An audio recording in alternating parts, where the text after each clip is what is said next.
On Thai PBS World tonight, how does the worldwide renowned drawing link with Prime Minister Paetongtarn? The opposition accuses the government of trading away the country. We will also explain why Thaksin's name cannot be mentioned in the upcoming censure debate.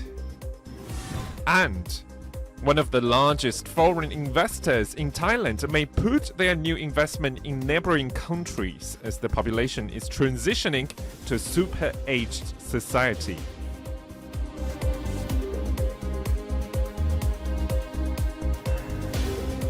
You're watching Thai PBS World tonight. I'm Frank Kanshi. And I'm Nabuna. Today we begin the story with political storm as the much anticipated censure debate is confirmed for next Monday, 24th March, and things are already heated between ruling government and, of course, the main opposition party. Exactly. So things are getting heated because the censure debate is taking place next Monday. But let's begin with this illustration that was posted on the People's Party's Facebook page. So what do you see here? So the illustration shows Prime Minister Paetongtarn Shinawatra sitting on the debris of the Democracy Monument, extending her hand towards a man holding puppet strings. Behind him are piles of money and a set of unbalanced scales. So this is quite obvious, isn't it? And the illustration is based on a famous drawing by Michelangelo called The Creation of Adam. So this is possibly the creation of Paetongtarn. So that is like an interpretation of the political situation that is going on right now. And this is part of the main opposition's campaign ahead of the censure debate in Parliament next week, accusing major political figures of selling out the country for their own benefit. So this is actually the meaning of the poster that you've seen just now. And the campaign is called Deal Lak Pratet, or Trading Deals with the Country, which alleges that powerful figures make trade-offs for political deals at the expense of the Thai people who are suffering significant losses. One of the deals it mentioned alleged that someone was allowed to return home, apparently referring to former Prime Minister Thaksin, who came back after nearly 2 decades of self-imposed exile. The party also questioned the extent of the damage caused to Thailand by the deal to make Paetongtarn Thaksin's daughter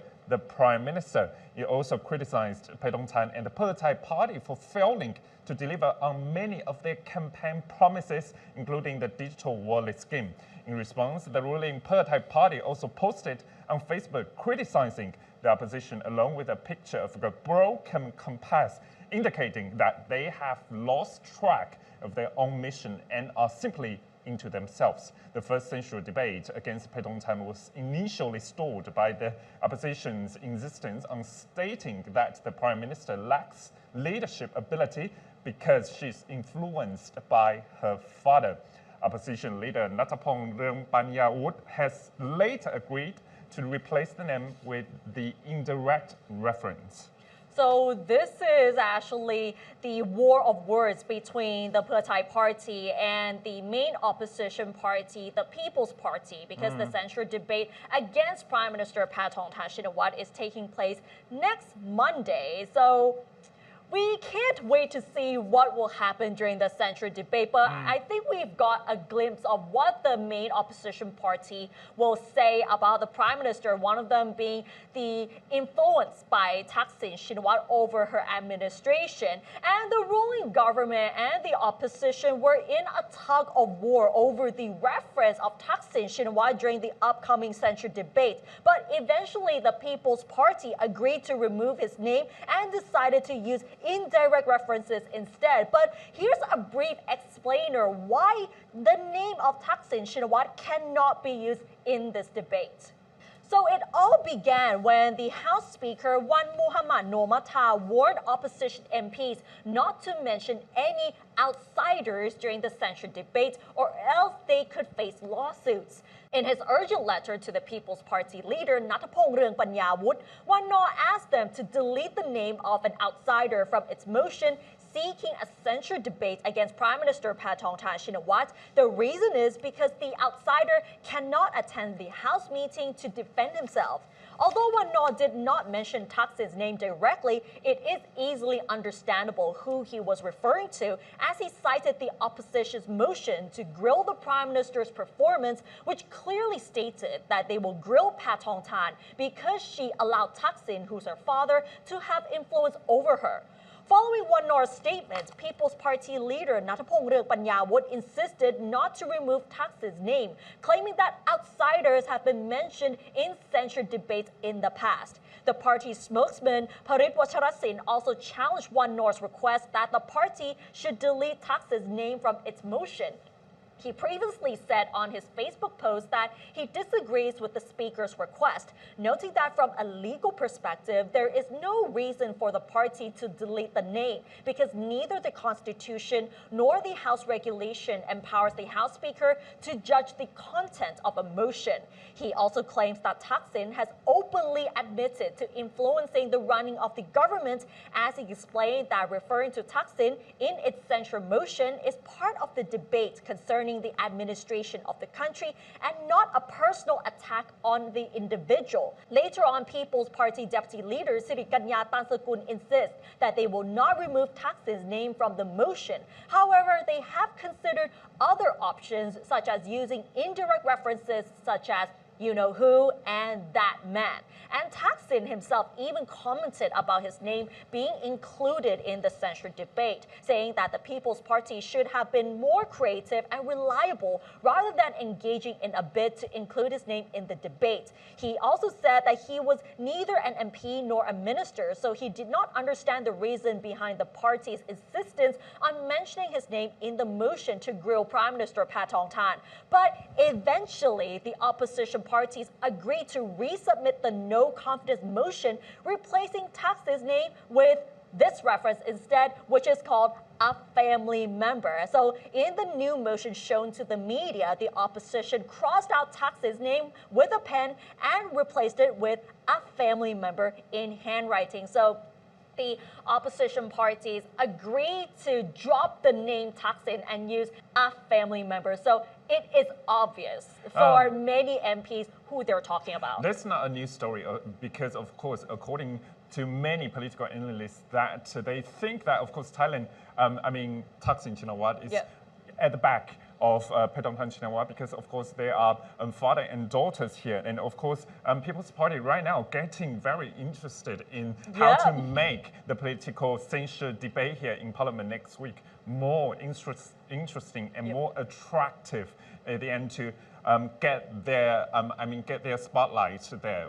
But right now, of course, we are seeing this kind of like just a way, a trick, a measure to bring the heat up. But I think the main battleground is at the Parliament next week. It's exciting, I would say, very exciting, because we would love to hear how the opposition parties will attack Prime Minister Paetongtarn Shinawatra with the reference of a family member. So instead of Thaksin, so a family member, and how they will attack a family member influencing Paetongtarn. And as what you said, you know who? Yeah, you know who? And the that family man. member. Yes, and how would they really refer Thaksin Shinawatra at the Parliament? That would be very interesting. And right now we move the story to the economy because, of course, Thailand right now is transitioning to a super age society. So some investors, including Japanese investor, they might select other regions and our neighbors, including Vietnam, for new investment. President of the Japanese Chamber of Commerce in Bangkok, Mr. Kozo Do, told Thai PBS World that Thailand's shrinking workforce is a concern for Japanese businesses. He said that Thailand is entering an aging society and its population is declining. This makes Vietnam, Indonesia, and India more attractive investment destinations due to their larger markets and younger workforce. According to Grung Sri Research Center, it projects that by 2029, Thailand will be classified as a super-aged society. It means that with over 20% of its population will be aged 65 and above. Beyond demographics, Thailand faces a shortage of skilled labor to meet investor demands. The president suggested that the government focus on strengthening human capacity development and fostering industry-academia collaboration. He also emphasized the need to simplify regulations and reduce restrictions on foreign businesses. Meanwhile, Wadawotaring Thanaporn, president of LH Financial Group, stressed that supporting small and medium enterprises is critical to maintaining Thailand's competitiveness as they make up over 70% of Thai businesses. He pointed out that under current Thai law, foreign investor can only hold a 49% stake in a company, leaving the majority to Thai shareholders. He argued that this creates an uneven playing field for local SME. He also highlighted Thailand's high household debt as a key economic challenge, warning that weak domestic purchasing power will hinder growth. There's a very, very astonishing amount here, data. The Joint Standing Committee for Commerce, Industry and Banking reports that Thailand's household debt to GDP ratio reached 104% in the fourth quarter of 2024. And he also warned about risk of high tariff on Thai exports, particularly as the country maintains a trade surplus with the United States. Of course, at the beginning of this story, we talk about Japanese investor. It's one of the largest investor in Thailand. And right now, they may shift the investment to neighboring country because of super-aged society. And the super-aged society is happening not just in Thailand, but in many countries in Asia as well. And speaking of Vietnam, the economy is actually growing, and there have been forecasts that its economic growth will exceed Thailand as well. And of course, super-aged society is what Paetongtarn Shinawatra administration needs to solve immediately, because you see, maybe over 20% of Thailand's population will age over 65 or over by 2029. And of course, we have a look at Indonesia or Vietnam. They have a lot of young workforce here. So how to balance it? Maybe importing young force to Thailand could be one solution. Right, and now let's move on to another big story for today. We have seen the biggest seizure of illegal e-cigarettes in Thailand, which took place in Nonthaburi today. So police have seized more than 200,000 e-cigarettes with an estimated retail value of about 100 million baht in coordinated raids on 5 rented warehouses and 5 houses in Nonthaburi province. The Assistant Commissioner General said today that the seizure was one of the biggest ever undertaken by the police. Accompanied by Nonthaburi's governor and senior provincial administration officials, he inspected one of the raided warehouses today. And more surprisingly, Prime Minister Paetongtarn Shinawatra also inspected the warehouses, stating that the authorities would continue cracking down on illegal networks as well as officials found to be corrupt and enabling these operations. The Assistant Commissioner General also said that all the contraband, which was illegally imported from China through Lam Chabang deep sea port in Chonburi, is believed to belong to one person who is believed to be in Thailand. And before the coordinated raids yesterday, police had investigated the case for about 8 months, and undercover officers had posed as potential buyers of e-cigarettes from this network.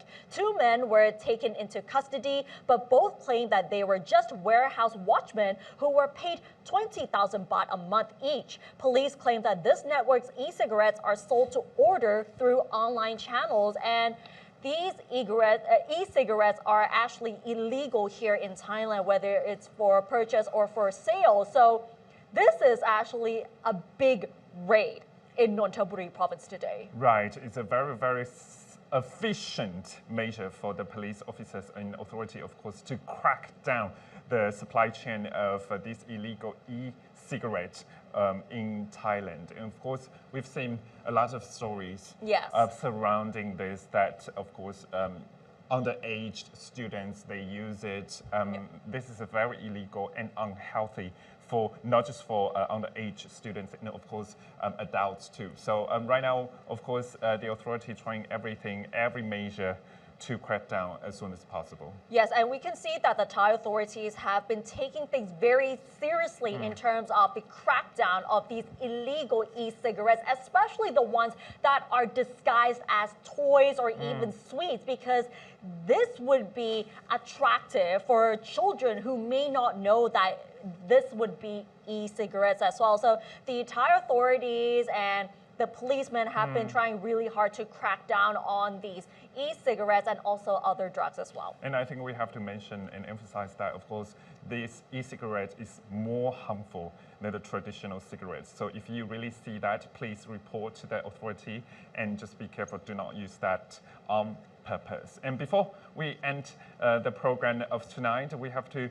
emphasize about the commemorations of Thailand's diplomatic relations with several countries this year, and right now including Ireland, as the Minister of State of Ireland is visiting Thailand at this moment. And while the minister said that actually he is pretty experiencing that scorching weather in Thailand, he unveiled an agreement to export a premium Irish beef to Thai market. This is my conversation with the Minister, John Cummings. Of course, this year is very important for Thailand and Ireland, 50-year anniversary here. So what key areas do you see as priorities for both countries' relations here?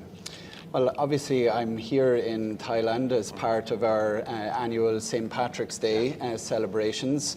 I'm one of 38 government ministers visiting 42 countries around the world, over 90 cities. I have the pleasure of being here in Thailand as part of those celebrations. And I think, of course, you enjoy the heat in Thailand too, because right now it's 34 here, and you also enjoy the sport vibe during the weekend too, I think. So. Yes. And there's over 4,000 Irish people living and working here in Thailand. I had the pleasure of meeting many of them over the weekend.